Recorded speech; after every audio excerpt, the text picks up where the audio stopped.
అందరికీ నమస్కారం.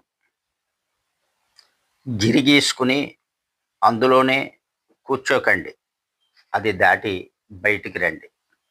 శ్రీ స్వామి వివేకానంద వారి సందేశం.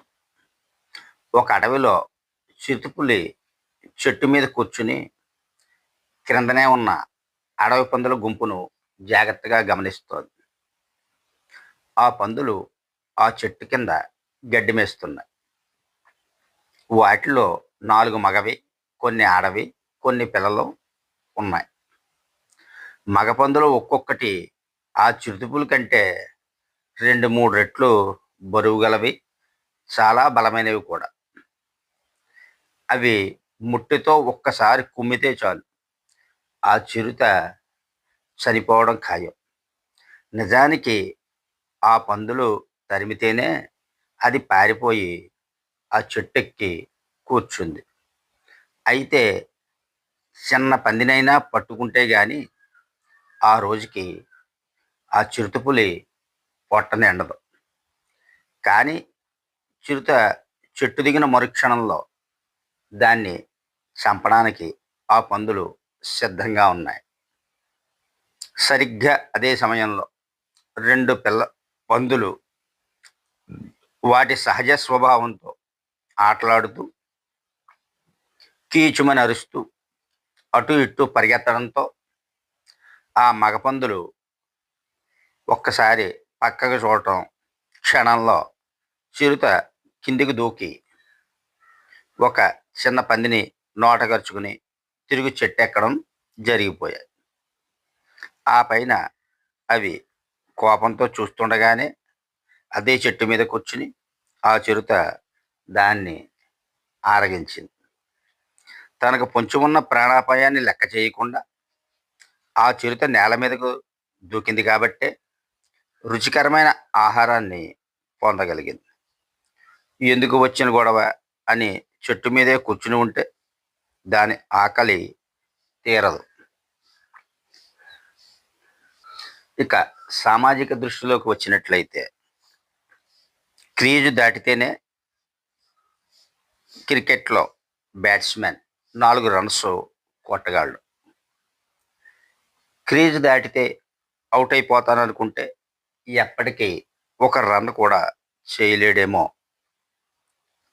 కబడ్డీ ఆటగాడు గీత దాటితే అవతలకు వెళ్ళి తనను పట్టుకోమని సవాలు విసిరినప్పుడే అతను పాయింట్ సాధించగలుగుతాడు. కొత్త ఆలోచనతో కంపెనీలు పెట్టి కోట్లు పెట్టుబడి పెట్టడానికి సిద్ధపడేవారు ఎందుకు వచ్చిన రిస్క్ అని అనుకుంటే ప్రపంచంలో ఏ ఒక్క కంపెనీ కూడా ఈవేళ ఉండేది కాదేమో. మరి స్వామి వివేకానంద సప్త సముద్రాలు దాటి అమెరికా వెళ్ళి అక్కడ ఉపన్యసించారని మనందరికీ తెలుసు. ఆయన అమెరికా వెళ్ళి నేను ఎందుకు ఉపన్యసించాలి అని అనుకుంటే ఆయన విజయం సాధించేవారు కాదేమో. ప్రపంచ చరిత్రలో ఎవరూ కదుపులేని ఒక మైలురాయిని ఆయన పాతారు. ఈ ఉదాహరణలన్నీ చూస్తే గీత దాటిన వారే ఏమైనా సాధిస్తారని అర్థమవుతోంది. గిరికీసుకుని అందులోనే కూర్చుంటే బహుశా అలాంటి వారు 100 సంవత్సరాలు బతకవచ్చునేమో, కానీ వారిని ఎవరు గుర్తించే స్థాయిలో ఉండలేరేమో. శ్రీ రామకృష్ణ పరమహంస గారు చెప్పిన కథల గురించి చెబుతూ స్వామి వివేకానందుల వారు వాటిలో ఒక్కొక్క దాని మీద కొన్ని అరమరాలు నింపివేయడానికి సరిపడా పుస్తకాలు ఎన్నైనా రాయొచ్చు. అయితే అది జరిగి 100 ఏళ్ళు పైబడింది. నేటి జనరేషన్గా పనికొస్తాయా అని పెదవిరిచేవాళ్ళు ఈ రోజుల్లో చాలా ఎక్కువ మంది ఉన్నారు. కానీ సత్యం అనేది కాలం మీద ఆధారపడదు. సమాజం సత్యానికి నివాళులర్పించినప్పుడే తెలిసిందే, కానీ సత్యం ఎప్పటికీ సమాజానికి నివాళులర్పించదు. మరి శ్రీ రామకృష్ణ పరమహంస గారు చెప్పిన ఒక కథ మీకు చెబుతారు. కట్టెలు కొట్టి జీవించేవాడు ఒకసారి అడవిలో కట్టెలు కొట్టుకుంటున్నాడు. ఆ సమయంలో ఆ దారిన పోతున్న ఓ సాధువు, నాయనా మరింత ముందుకు పో అని సలహా ఇచ్చాడు. తన దారిన తాను వెళ్ళిపోయాడు ఆ సాధువు. కట్టెలు కొట్టేవాడు తన మాట విన్నాడో లేదో కూడా ఆ సాధువు పట్టించుకోలేదు. ఇక కట్టెలు కొట్టేవాడికి ఆ మాటలు స్పష్టంగా వినిపించాయి. కానీ అందరిలాగానే ఏదో చెబుతున్నాడులే అని ఊరుకున్నాడు. ఆ రోజు పని ముగించుకుని ఇల్లు చేరాడు. కానీ సాధువు చెప్పిన మాటలే అతని మనస్సులో కలవరపెడుతున్నాయి. ఆ సాధువు నన్నెందుకు ముందుకు పొమ్మన్నాడు అని ఆలోచించసాగాడు. కట్టెలు అమ్మితే ఇల్లు గడుస్తోంది కదా, ఇంకా ముందుకు పోవడం ఎందుకు, ఏం సాధించాలి అని కూడా అనుకొని ఉన్నాడు. ఇలా కొన్ని రోజులు గడిచిపోయాయి. ఒకరోజు ఆ సాధువు చెప్పిన మాట మళ్ళీ జ్ఞాపకం వచ్చి, ఆ సాధువు ఎందుకు అలా చెప్పాడో, ఈరోజు అడవిలో కొంచెం ముందుకు పోయి చూస్తాను అనుకున్నాడు. అయితే అది ముందుకు పో అని చెప్పినంత సులువు కాదు. అడవిలో ముందుకు వెళితే ఏ క్రూర మృగమైనా మీద పడి చంపితే కానీ అతడు ఏమైనా సరే ముందుకు పోవలసిందే అని నిశ్చయించుకున్నాడు. ఆ ప్రకారం అతను ఇంకా ముందుకు వెళ్ళాడు. లెక్కలేనన్ని మంచి గంధపు చెట్లు కనిపించాయి. తన అదృష్టానికి సంతోషపడి బండ్లతో మంచి గంధపు చెక్కలు తెచ్చి బజార్లో అమ్మి చాలా భాగ్యవంతుడయ్యాడు. కాలం గడుస్తూనే ఉంది. మళ్ళీ కొన్ని రోజులకు సాధువు తనను మరింత ముందుకు పొమ్మన్న సంగతి గుర్తుకు వచ్చింది. అప్పటి వరకు సంపాదించింది చాలులే అని అనుకోకుండా ఈసారి అతడు అడవిలో మరింత దూరంగా వెళ్ళాడు. అక్కడికి అతనికి ఒక నది, దాని ఒడ్డున ఒక వెండి గని కనిపించింది. కలలో కూడా ఊహించలేదు. తన అదృష్టానికి మురిసిపోయాడు. గనిలో నుండి వెండిని బయటికి తెచ్చి బజార్లో కరించాడు. దానితో తన దగ్గర ఎంత సంపద ఉన్నదో కూడా గుర్తించలేనంత ధనవంతుడైపోయాడు. అలా మరికొంతకాలం గడిచింది. ఒకరోజు మళ్ళీ, అవును, ఆ సాధువు అక్కడ పలానా గని ఉంది వెళ్ళని చెప్పలేదు కదా, ముందుకు సాగిపో అని మాత్రమే చెప్పాడు కదా, ఈసారి ఇంకా ముందుకు పోయి చూస్తాను అని అనుకున్నాడు. ఈసారి అతడు నదిని దాటి ఆవలగట్టుకు చేరుకున్నాడు. అక్కడ అతనికి ఒక బంగారు గని కనిపించింది. అరే చూశావా, ఇందుకోసమే ఆయన నన్ను ముందుకు పొమ్మని చెప్పాడు అని ఆనందంతో తబ్బిబ్బైపోయాడు. మళ్ళీ కొంతకాలానికి ఇంకా ముందుకు వెళ్ళాడు. అక్కడ రత్నాలు, వజ్ర వైజూర్యాలు రాసులుగా పోసి ఉండడం చూశాడు. వాటిని కూడా తీసుకుని విక్రయించి కుబేరుడంత గొప్పవాడైపోయాడు. కాబట్టి మహాశయ, మీరు ఏ పని చేసినా ముందుకు సాగిపోతే అప్పటి వరకు సాధించిన వాటికంటే ఇంకా విలువైనవి మనకు లభిస్తాయి.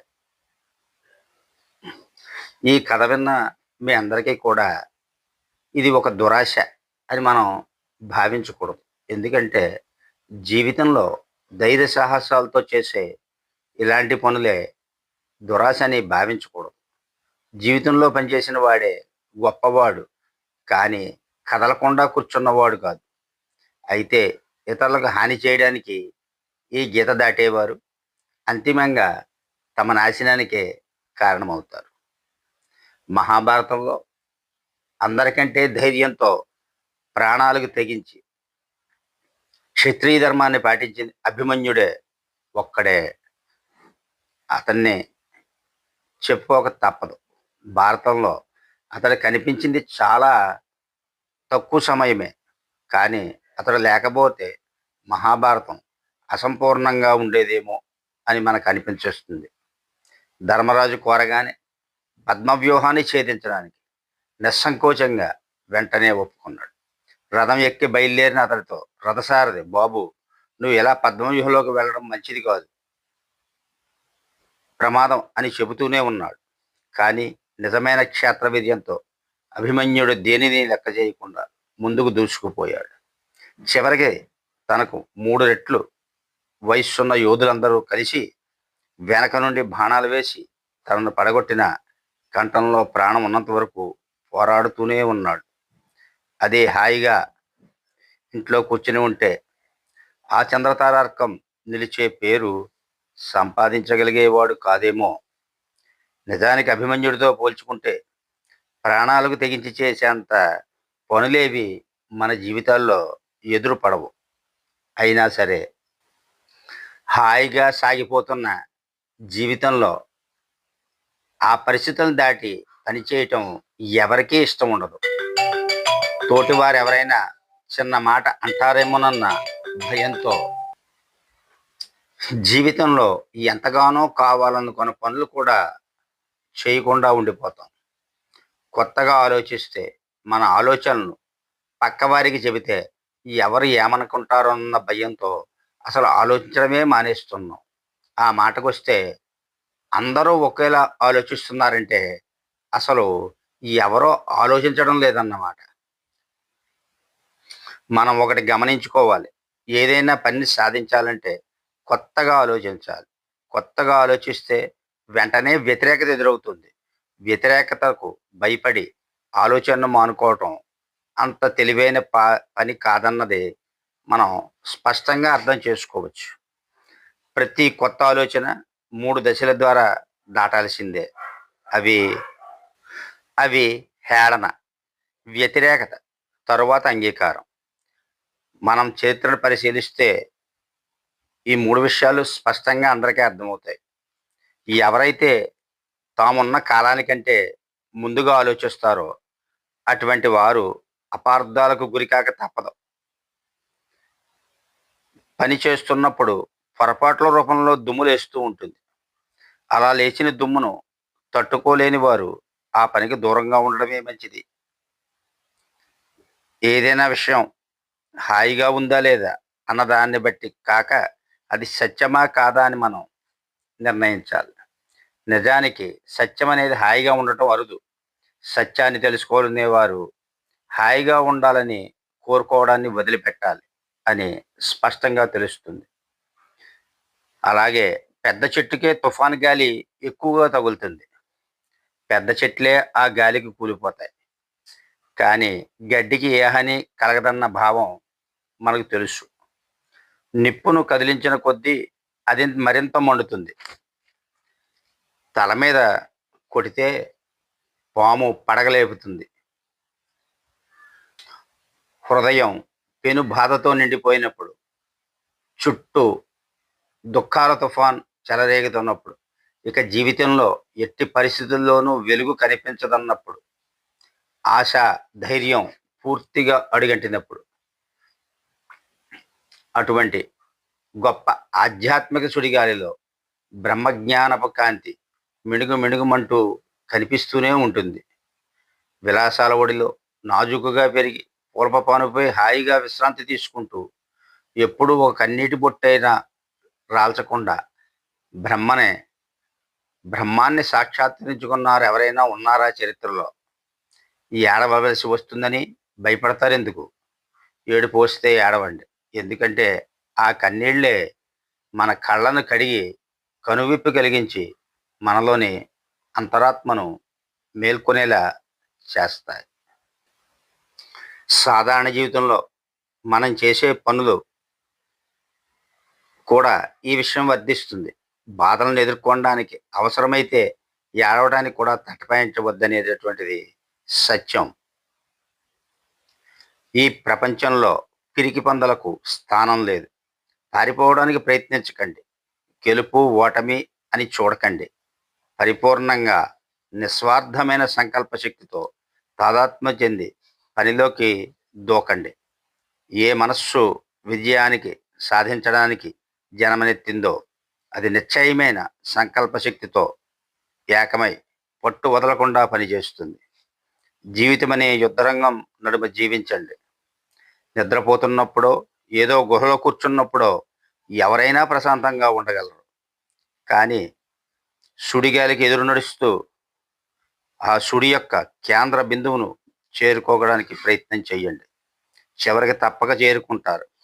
ఆ కేంద్ర బిందువును చేరుకున్న తర్వాత అక్కడ నుంచి మిమ్మల్ని ఎవరో కూడా కదపలేరు. హాయి కోసం చూడకుండా గీసుకు కూర్చున్న గిరిలో నుంచి బయటపడి అహంకారం లేకుండా పనిచేయటమే జీవితానికి ఆదర్శం మార్గం. అలా ప్రయత్నించి పని చేయకుండా జీవించే జీవితం అసలు జీవితమేనా అని మనం ఒక్కసారి ఆలోచించండి. కాబట్టి గిరి దాటండి, విజయం సాధించండి. సర్వేజన సుఖినో భవంతు. ఈ వీడియో మీకు నచ్చినట్లయితే లైక్ చేసి, సబ్స్క్రైబ్ చేసి, షేర్ చేయవలసిందిగా కోరి ప్రార్థిస్తున్నాను.